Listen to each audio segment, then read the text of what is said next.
Bu. Yes, Ibu. Silakan dipersilakan untuk mempersiapkan diri sebelum mulai perkuliahan. Baik, sebelum kita mulai perkuliahan, mari kita berdoa menurut agama dan kepercayaan kita masing-masing. Berdoa mulai. Doa selesai. Baik, tadi kita sudah berdoa bersama. Dan hari ini ingin mengecek dulu siapa yang tidak hadir, siapa yang hadir hari ini. Mau ngecek ya satu-satu. Boleh angkat tangan kemudian sebutkan namanya, dimulai dari Risma dulu. Hadir Ibu, nama saya Rizky Dewi. Hadir Ibu, nama saya Nana Natika Putri. Hadir Ibu, nama saya Siva Azhariyadi. Hadir Ibu, nama saya Mini Hafifah. Hadir Ibu, nama saya Diri Salsabisa. Hadir Ibu, nama saya Devara Ciamita. Hadir Ibu, nama saya Yesidis Matalasari. Hadir Ibu, nama saya Dari Oktaviana. Hadir Ibu, nama saya Dewi Fiona Citra. Hadir Ibu, nama saya Aura Fitriananda. Hadir Ibu, nama saya Ridhiyani. Hadir Ibu, nama saya Yuni Fitrianti. Hadir Ibu, nama saya Hadir Ibu, nama saya Al-Alamiah. Alhamdulillah, hari ini lengkap ya semua personal kita hari ini masuk dan alhamdulillah kita dalam keadaan sehat sehingga kita bisa mengikuti pembelajaran pada hari ini. Untuk memulai pembelajaran pada hari ini kita akan lebih dahulu masuk ke dalam materi pertama, tapi sebelumnya kita akan menyanyikan lagu nasional dulu, gitu ya. Silakan untuk berdiri terlebih dahulu. Silakan untuk Uni memimpin lagu nasionalnya. Uni mau lagu apa hari ini? Oke, boleh silakan Uni di depan. Yuk kita mulai bernyanyi. Silakan sikap sempurnanya. Silakan Uni. Garuda Pancasila, akulah pendukungmu, patriot proklamasi, sedia berkorban untukmu. Pancasila dasar negara, rakyat adil makmur sentosa, pribadi bangsaku. Ayo maju, maju, ayo maju, maju, ayo maju, maju. Oke, silakan duduk. Terima kasih Uni. Baik, hari ini kita akan memasuki perkuliahan. Tapi sebelumnya izinkan Ibu memperkenalkan diri dulu. Hari ini adalah agenda kita. Saya ingin mengikuti kegiatan Tridharma Perguruan Tinggi di bagian pengajaran. Nama Ibu Dayarita Perdana, Besar Pendidikan. Hari ini saya akan menampung mata kuliah pembelajaran PKN di sekolah dasar. Sebelum Ibu akan menjelaskan besar materinya, Ibu akan menjelaskan dahulu kepada kalian bahwa dalam proses pembelajaran hari ini kita akan menggunakan model pembelajaran berbasis PBL ya. Nanti kita akan menggunakan PBL, kemudian nanti akan ada tugas dari Ibu berupa diskusi kelas. Kemudian kalau kita melihat model pembelajaran ini nanti akan bersifat bermain juga. Kemudian nanti akan ada video pembelajaran yang akan saya putarkan dan diakhiri dengan adanya kuis dari saya. Kuisnya nanti berupa asesmen atau penilaian dari Ibu, dan nanti bagi yang berhasil akan maju ke depan untuk merangkum materi kita pada pagi hari ini. Kemudian setelah itu nanti kita akan menutup perkuliahan. Nah, pada materi kali ini tentang strategi pembelajaran di sekolah dasar ada beberapa indikator atau capaian pembelajaran. Setelah kalian akan mempelajari materi ini, manfaat apa yang akan kalian peroleh? Yang pertama yaitu adalah kalian sebagai calon guru nanti akan mampu menguasai konsep pembelajaran PKN di sekolah dasar. Kemudian yang kedua, setelah kalian menguasai konsep, kalian nanti akan mengetahui contoh-contoh dari pembelajaran PKN di sekolah dasar. Dan yang ketiga, nanti kalian akan mengetahui kekurangan dan kelebihan dari macam-macam pembelajaran PKN di sekolah dasar. Yang keempat, kalian nanti akan mampu untuk merencanakan bagaimana caranya kalian menggunakan strategi pembelajaran di kelas Dan yang terakhir, bagaimana kalian akan mengimplementasikan pembelajaran tersebut atau strategi tersebut di kelas yang nanti kalian akan ajar. Seperti itu. Bisa dipahami tentang macam-macam atau manfaat dari pembelajaran kita hari ini? Bisa. Oke, baik. Kalau begitu kita akan memasuki materi tentang strategi pembelajaran. Izin Ibu untuk memperkenalkan dengan kalian bahwa materi hari ini adalah materi yang akan dipersiapkan dengan kalian untuk nanti bisa kalian ikuti dalam proses pembelajaran seperti micro teaching. Kemudian nanti kalian dipersiapkan untuk mengikuti kegiatan PLP di lapangan. Ya, jadi materi kita hari ini bobotnya sangat penting sekali karena ini jumlah SKS-nya ada 3 SKS. Bisa dipahami? Bisa, Bu. Oke, baik. Nanti kalau misalkan kalian mau bertanya, Ibu perkenalkan kalian namanya dulu, baru nanti pertanyaannya ke Ibu. Seperti itu ya. Baik, Bu. Oke, selanjutnya kita akan memasuki inti dari mata kuliah kita pada hari ini. Pada materi mata kuliah kita hari ini, seperti yang bisa kalian lihat pada peta konsep di atas, nanti bisa kalian lihat bahwa pembelajaran PKN di sekolah dasar ini tidak hanya mempelajari tentang materi PKN di sekolah dasar saja. Jadi kalian nanti juga bisa menguasai materi kelas 1, kelas 2, 3, 4, dan 5. Sedangkan untuk di kelas 6, kalian nanti mungkin akan diajarkan materi lebih kepada penguatan karakteristik untuk di kelas 6 karena mempersiapkan diri untuk ke arah jenjang sekolah menengah pertama atau SMP ya. Jadi basic untuk pembelajaran materi PKN yang banget itu ada di kelas 1, 2, 3, 4, dan 5. Nah, pada saat itu fungsi dan peran kalian sebagai seorang guru harus benar-benar ditingkatkan karena guru dalam pembelajaran PKN itu lebih kepada pemberian pembiasaan, kemudian mengajarkan kepada peserta didik juga melalui contoh nyata dengan diri kalian terlebih dahulu. Jadi kalau kalian tidak mencontohkan kepribadian kalian kepada peserta didik, ya jangan berharap karakteristik peserta didiknya akan berubah, gitu ya.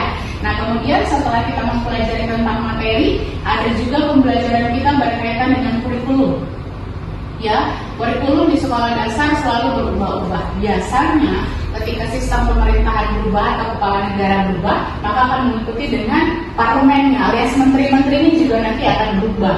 Nanti dari menterinya kebijakannya pun akan berubah lagi. Dan kita sebagai seorang guru memang harus dituntut untuk belajar mengimprovisasi diri. Kemudian berganti dari kurikulum KPSP berubah menjadi kurikulum K13. Revisi jilid 1, 2, 3, 4 sampai seterusnya. Kemudian karena ada efek COVID gitu ya, kita belajarnya harus belajar bagaimana caranya belajar jarak jauh, maka pembelajarannya berubah menjadi kurikulum merdeka. Nah, kita nggak tahu nanti di semester yang akan datang apakah akan tetap menggunakan kurikulum merdeka atau akan berubah lagi namanya. Dan kita sebagai seorang guru juga harus bersemangat untuk mengikuti inovasi perubahan pembelajaran tersebut, dan itu namanya adalah kurikulum. Nah, setelah kita memasuki materi tentang kurikulum, kita akan mempelajari tentang apa itu model-model pembelajaran. Ya, model-model pembelajaran yang cocok untuk di kelas fase 1, fase 2, dan fase 3 tentu tidak sama. Tergantung juga dari kesiapan gurunya atau pendidiknya. Kemudian kesiapan dari peserta didiknya. Apakah peserta didiknya bisa diterapkan dengan model pembelajaran itu ataukah tidak? Misal kalau kita melihat berpikir kritis di kelas 1, bisa nggak kira-kira diterapkan berpikir kritis untuk kelas 1? Ya, nggak bisa kan? Jadi harus dipilih dan dipilih model-model pembelajaran yang tepat. Ya. Setelah itu nanti kita akan mempelajari tentang teori-teori belajar. Karena teori belajar kelas 1, 2, 3, 4, 5, dan 6 tentunya berbeda. Terutama di PKN. Saya tadi bilang, kalau untuk di kelas 1, di kelas 2, di kelas 3, kita lebih ke pembiasaan. Ya, karena guru sekolah dasar itu lebih kepada pengganti orang tua. Jadi orang tua kedua ya di sekolah yang akan mengajarkan nggak hanya pembelajaran saja, tapi juga mengajarkan tentang berbagai macam akhlak, etika, norma, dan nilai-nilai yang bisa kita lihat dari budaya-budaya kita di Indonesia ini, supaya peserta didiknya juga memiliki kemampuan dalam menilai norma dan etika tersebut, tidak hanya menguasai materi pembelajaran saja. Selanjutnya, kita nanti akan mempelajari tentang apa itu strategi pembelajaran, dan hari ini kita akan memasuki materi tentang strategi.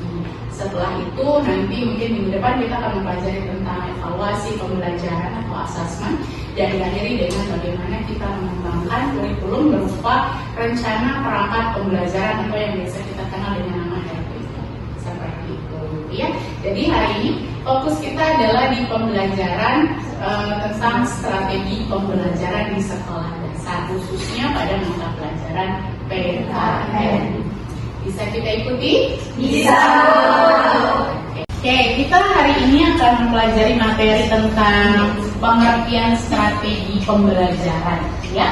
Di mana ada salah satu tokoh yang menyatakan bahwa strategi pembelajaran itu adalah cara guru untuk menyampaikan materi dibantu dengan adanya media pembelajaran, adanya kemampuan guru dalam mengelola kelas, kemudian adanya media-media ajar yang berguna agar pembelajaran tersebut bisa tersampaikan dengan baik. Kenapa? Karena tidak semua kemampuan peserta didik itu sama satu dengan yang lain gitu ya. Ada yang satu, Bu, saya bisanya cuma membaca atau visual. Bu, saya bisanya cuma kalau ibu menjelasinnya itu kalau lewat dari radio misalnya. Oh, berarti dia pakai audio. Ada lagi yang bilang, Bu, saya tuh bisa nyambung kalau saya tuh nonton videonya ibu misalnya gitu ya. Tapi video yang benar ya, gitu ya, tentang pembelajaran. Jadi artinya kemampuan peserta didik itu beda-beda. Ada yang melalui audio, ada yang visual, dan ada yang audio visual. Karena kemampuan peserta didik tidak sama. Oke, tadi Ibu sudah menjelaskan tentang apa itu pengertian dari strategi pembelajaran. Sekarang Ibu mau tanya, mau ngetes kalian, sudah paham atau belum sama materi yang tadi Ibu sampaikan? Kalau ini Ibu yang panggil atau tunjuk tangan? Oke, silakan siapa yang bisa menyebutkan salah satu definisi strategi pembelajaran? Oke, kayaknya yang semangat banget Nana nih nunjuk. Untuk Nana bisa ke depan, maju silakan dijelaskan Nana. Baik, jadi strategi pembelajaran itu adalah cara atau metode yang digunakan pendidik untuk mencapai tujuan pembelajaran. Nah, strategi ini mencakup seperti cara mengajar, cara menyampaikan materi, bisa juga teknik ataupun media pembelajaran. Nah, strategi pembelajaran ini sangat penting untuk digunakan agar kegiatan pembelajaran berjalan dengan efektif dan efisien.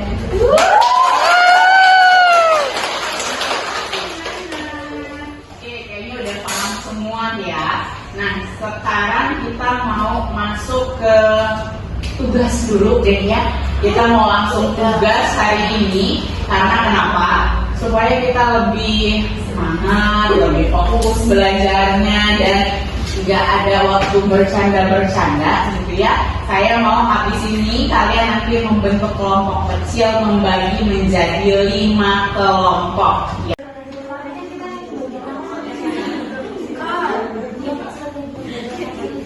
Kok kalian pada ribut ya diskusinya? Udah selesai belum? Kalau belum jangan berisik, nanti Ibu panggil. Biar gak berisik, biar semangat, biar tetap bisa ceria dalam proses diskusi kita hari ini. Siapa ya yang mau Ibu panggil untuk ice breaking? Mending ya. Sekarang mending maju, kasih kita ice breaking apa biar kita semangat nih. Ayo nih silakan maju nih. Oh, ini berdiri nggak, Bu? Berdiri dong, berdiri. Ya, silakan. Ya teman-teman, jadi SBT-nya itu buka tutup bertepuk tangan. Buka tutup tepuk tangan lagi. Digulung-gulung lalu tersenyum gigi. Digulung-gulung lalu tertawa. Makin cepat ya tapi gerakannya. Ya kita mulai 1, 2, 3. Buka tutup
sekarang kita fokus dulu untuk diskusi kelompoknya, karena di sini nanti akan Ibu panggil kelompok mana yang akan maju ke depan untuk presentasi. Jangan lupa dibuat video pembelajarannya ya. Oke, silakan dimulai. Ibu mau ngontrol satu-satu kelompoknya sudah mulai kerja belum?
Presentasi ke depan dan menjelaskan sama kita sampai kita paham banget tentang apa yang dimaksud macam-macam strategi itu ya. Kalau gitu Ibu pilih dulu kelompok yang akan maju. Kelompok 4 ada? Ada. Oke, silakan maju ke depan, tepuk tangan yang lain. Kita kasih semangat kelompok 4 nih untuk maju menjelaskan materinya. Silakan, siapa yang mau menjelaskan? Kak Fitri, oke. Yang lain disimak baik-baik, jangan ada yang ngobrol ya. Oke, silakan dijelaskan Kak Fitri. Baik, di sini kelompok kami akan menjelaskan mengenai strategi pembelajaran berbasis pengalaman atau experiential learning, di mana strategi pembelajaran ini lebih mengutamakan keterlibatan peserta didik dalam aktivitas belajar untuk mendapatkan pengalaman dan pemahaman dalam materi yang diajarkan oleh pendidik. Jadi, dalam strategi ini peserta didik nanti akan diberikan berupa kuis, berupa pertanyaan-pertanyaan yang peserta didik ini terlibat langsung, seperti video yang nanti akan ditampilkan kelompok kami. Oke, kita lihat videonya. Nah, berikut merupakan video tentang experiential learning. Oh, gitu. Gitu dong. Bisa kita pakai. Ribet ya. Nggak bosan ya kayaknya. Sekian penjelasan kelompok kami tentang experiential learning. Kami akhiri. Wassalamualaikum Waalaikumsalam warahmatullahi wabarakatuh. Keren ya, kelompok 4 ini videonya bagus, kemudian juga sangat menguasai materi sekali. Mudah-mudahan di kelompok lain juga sama ya, sudah paham dengan macam-macam dari strategi pembelajaran yang tadi sudah kita bahas. Selanjutnya, kalau tadi kata kelompoknya Rafitri, pembelajaran itu akan jauh lebih bermakna apabila pembelajaran itu akan dirasakan secara langsung oleh peserta didik. Makanya sekarang Ibu juga menggunakan dan menerapkan strategi itu terhadap kalian. Jadi setelah ini akan ada evaluasi dari Ibu, gitu ya. Apakah kalian sudah benar-benar memahami dan mengerti tentang materi strategi pembelajaran dan macam-macam strategi pembelajaran dengan kuis. Nah, kuisnya silakan kalian menyiapkan handphone masing-masing.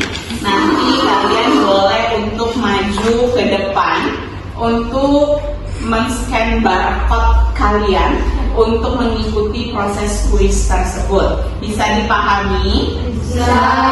Oke, silakan nanti kalian maju satu persatu.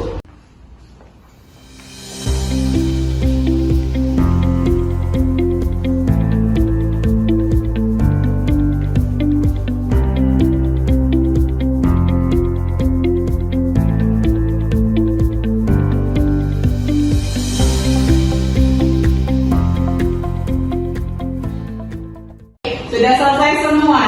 Sudah. Nah, sekarang giliran Ibu akan mengecek secara langsung siapa yang nilainya paling besar kuis hari ini. Yang paling besar dia akan maju ke depan, kemudian nanti dia akan merangkum materi kita dan juga akan menjelaskan ulang dengan kita tentang materi hari ini supaya kita lebih paham lagi. Dan Ibu mau benar-benar ngecek benar nggak nilainya besar itu ngerjain sendiri, jangan-jangan nyontek gitu ya. Oke, saya cek dulu ya. Ternyata yang nilainya paling besar ada Yesi. Ya Bu, saya Bu. Oke, silakan maju.